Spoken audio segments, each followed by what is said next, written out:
Chào các bạn, hôm nay thì sức khỏe của các bạn như thế nào? Chúc bạn một ngày mới an lành. Video ngày hôm nay chia sẻ với bạn cách làm sạch gan, làm sạch ruột để giết nấm và vi khuẩn, một cách tăng sức đề kháng tự nhiên và mạnh mẽ nhất. 1/2 cây bắp cải. Bắp cải được xem là một loại thực phẩm giúp lọc máu, tăng cường sức khỏe của da và là bài thuốc chữa viêm loét.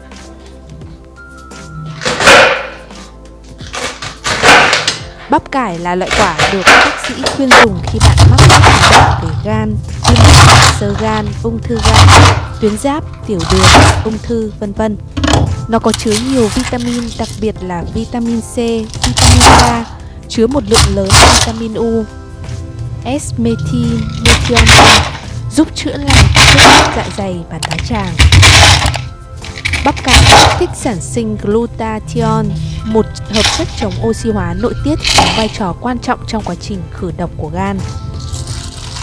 Đây là toàn bộ phần bắp cải mình có, mình sẽ cho vào phần sau như thế này.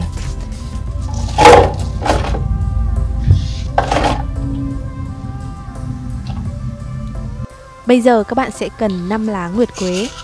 Ngắt nhỏ phần lá này ra nhé. Lá nguyệt quế chứa rất nhiều vitamin C, là một loại vitamin có tác dụng chống oxy hóa rất mạnh mẽ. Nó giúp tăng cường hệ thống miễn dịch và nâng cao sức khỏe.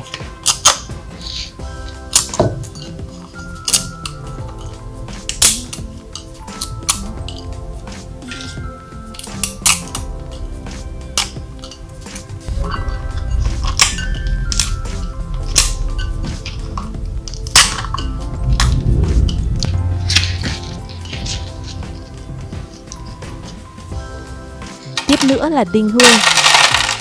Lượng đinh hương có chứa nhiều chất dinh dưỡng tốt cho sức khỏe như vitamin B, vitamin C, vitamin D, vitamin E, vitamin K, canxi, kali, protein, kẽm, folate và đặc biệt là giàu chất chống oxy hóa.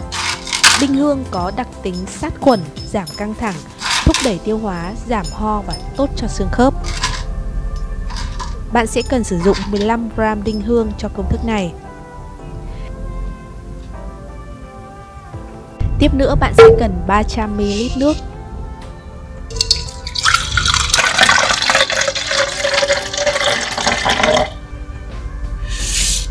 Cho toàn bộ vào nồi và đun sôi trong 5 phút.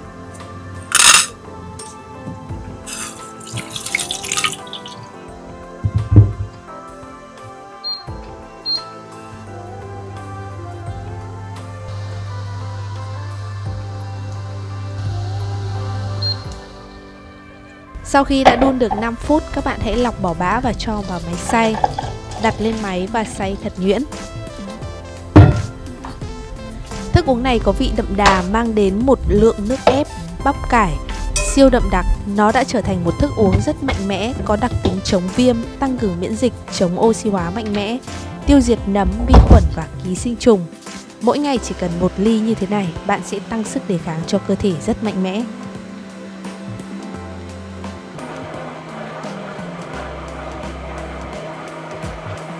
Sau khi xay xong như thế này, các bạn hãy lọc lấy phần nước.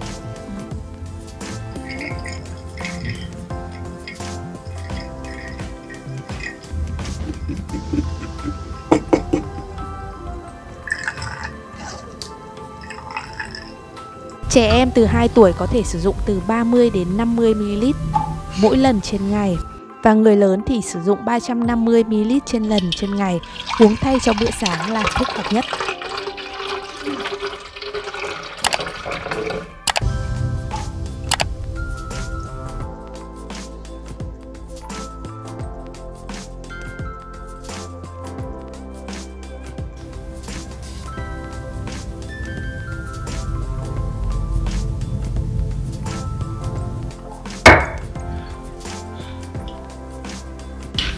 Công thức thứ hai, siêu mạnh mẽ để tăng sức đề kháng và thay thế mọi loại thuốc. 1/2 củ hành tây như thế này. Hành tây được chứng minh là kháng khuẩn, kháng xương viêm và tăng cường sức khỏe của tim mạch, đường ruột. Nó rất giàu anthocyanin, giúp tăng cường khả năng tiêu hóa, kích thích lợi khuẩn đường ruột. Hành tây rất dồi dào quercetin, một hoạt chất chống oxy hóa tốt cho tim mạch, ngăn ngừa hình thành cục máu đông và sự bám dính cholesterol trên thành động mạch.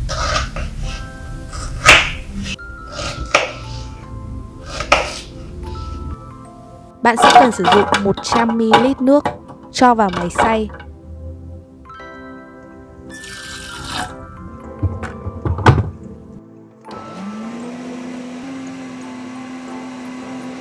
Cho ra ly và thưởng thức nhé. Trẻ em trên 2 tuổi có thể sử dụng 5ml sau khi ăn no, ngày sử dụng 2 lần. Và người lớn có thể sử dụng 30ml sau ăn no và ngày sử dụng 2 lần. Phương pháp này các bạn sẽ kết hợp cùng với 1 thìa cà phê dầu ô liu.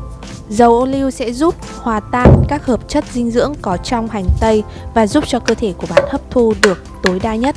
Thức uống này rất mạnh mẽ, nó như một loại thuốc kháng sinh giúp tiêu diệt vi khuẩn, virus, nấm, ký sinh trùng đường ruột rất hiệu quả.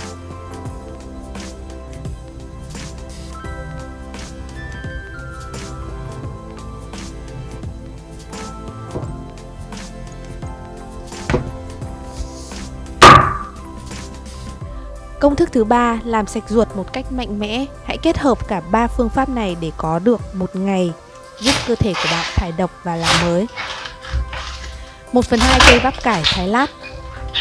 Bắp cải chứa hàm lượng lưu huỳnh rất cao, nó giúp tiêu diệt nấm, ký sinh trùng và giúp điều hòa tiêu hóa. Nó còn rất hữu ích với sức khỏe của tim mạch, giúp ổn định nồng độ cholesterol trong máu. Bắp cải có chứa một lượng lớn lưu huỳnh giúp ngăn ngừa mụn, bệnh tràm bội nhiễm.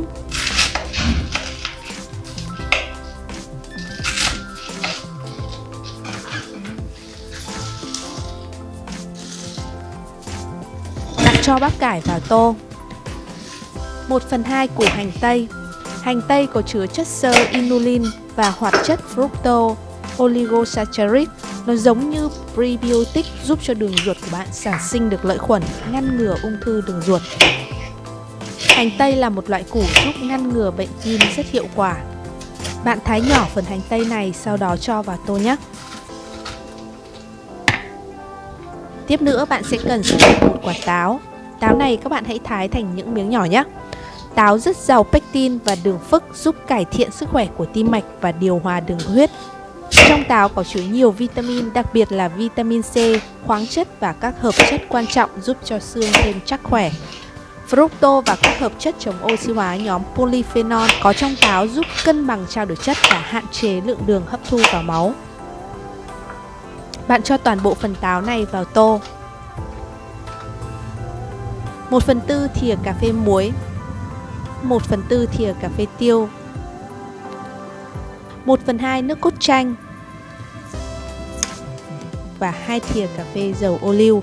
Trộn đều, sau đó thêm một nắm mùi nhỏ.